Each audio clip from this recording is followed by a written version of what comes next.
The top donor to the University of Oregon Athletic Department doesn't often enjoy being in the spotlight. Phil Knight is a very private figure, and for a long time, he and his donations seemed to be an off-limits subject on campus. But there's been a shift in recent years. From the president to the AD to most students, people on campus talk much more openly about just how close the Nike co-founder gets to decision-making at Oregon. KEZI 9 News reporter Dan Corcoran has the story that you'll see only on KEZI 9 News. People have long had their opinions about Phil Knight and the influence that some believe he has over big decisions within Oregon athletics. Now a clearer picture of exactly how Knight works from the people who've worked right alongside him. For many years, talking about the Phil Knight effect was like talking about Fight Club. In other words, Knight's influence was a dirty little secret, something from which the school wanted to keep a healthy distance. Yeah, he definitely has a strong influence and connection with the University of Oregon. What few want to talk about, in Eugene or in Oregon for that matter, is that Knight may be giving too much money to his alma mater, in effect turning the university into a Nike testing ground. They're using that campus as sort of, a lab in which they're able to test products and sort of say, hey, will this work? Students on this campus really love that. Their friends are blogging and getting on Facebook all across the world and commenting on what is new at Oregon. Knight's critics point to the hiring of Pat Kilkenny as AD. They say it's more proof that when you give enough money, you can buy your way into the decision-making process. Pat Kilkenny, congratulations.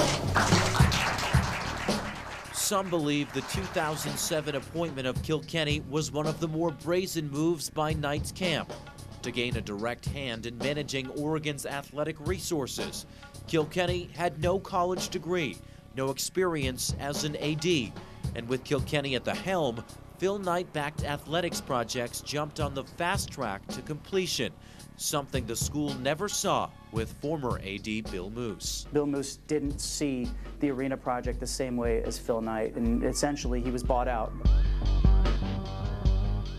Kilkenny's hiring marked a shift on another front, an acknowledgement that college athletics is, in fact, big business. Knight's track record when it comes to making sports profitable is unparalleled. Kilkenny's business resume isn't too shabby either. So with the department in the midst of several multi-million-dollar projects, including a $227 million basketball arena, having a mega booster like Kilkenny take the reins of the athletic program was a no-brainer for then-President Dave Frohnmayer. Some people would see as control that I would see, and any, I think, reasonable person sees as perfectly reasonable conditions under which you give the money, which is you want it to make a difference. The guy who did the heavy lifting event was Pat Kilkenny, who arranged the difficult financing and construction. But Kilkenny's run as AD would be short-lived. Still, he opened the door to a new kind of partnership, one that goes beyond any facility Knight has helped build. Suddenly, it was acceptable to talk openly about Knight's role at the university. Phil and Penny Knight have been the driving force behind everything that we've done at the university. Mr. Knight created and built one of the most successful companies that also happens to be the strongest brand in the industry that we work in. So why wouldn't we utilize that resource for advice? I called Phil Knight when we had the finalist list for ADs and asked for any input that anybody at Nike could give me about those three candidates.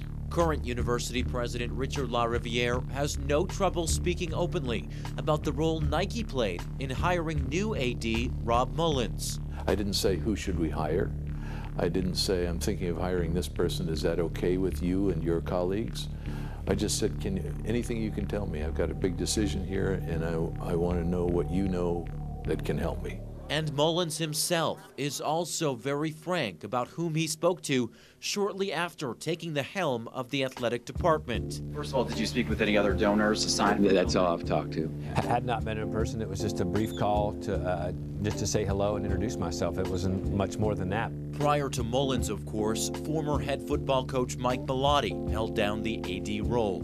And though he's no longer at the school, working now as a commentator for ESPN, he is open about how the Knight-Oregon relationship worked. He didn't influence any personnel decisions. If we didn't, though, at some point involve him in the process, I think we would have not been very intelligent. And they'd be stupid not to follow the direction of the guy who's giving that much money and has that much influence on the program. Bellotti freely admits that Knight is usually clued in and often helps shape a project from conception to completion. If he wasn't excited about it, I would put it on the back shelf, back burner, and sometimes it would come out in a different form, or we would say, all right, we're going to go ahead and do this anyway. These days, the visions of athletic officials are often evolving to better fit the grand design of the man with the money. But I wanted always to give him sort of first right of refusal if he had some idea about a particular building or a particular concept that he could help. And it's this simple. If Knight isn't fully on board, he won't write that check. If he indeed did not think that this was something that he wanted to support with his philanthropy, then he would back away from it. Which is how it works at other universities nationwide. While Knight is likely the richest single donor out there, it would be short-sighted to think that Joe Jamail Jr. in Texas or Paul Bryant Jr. in Alabama don't wield substantial influence over the athletic affairs at their alma maters. He's a business guy. He's not a good old boy slapping backs. What differentiates Knight from other major donors at other major universities is his status as Nike co-founder. What binds them beyond their wealth is being a target of critics who say they have no place in public university affairs. So what if these generous donors never gave back? If Knight never gave a dime to Oregon, never gave this university and its athletic program a single piece of advice, what would the University of Oregon look like without Phil Knight?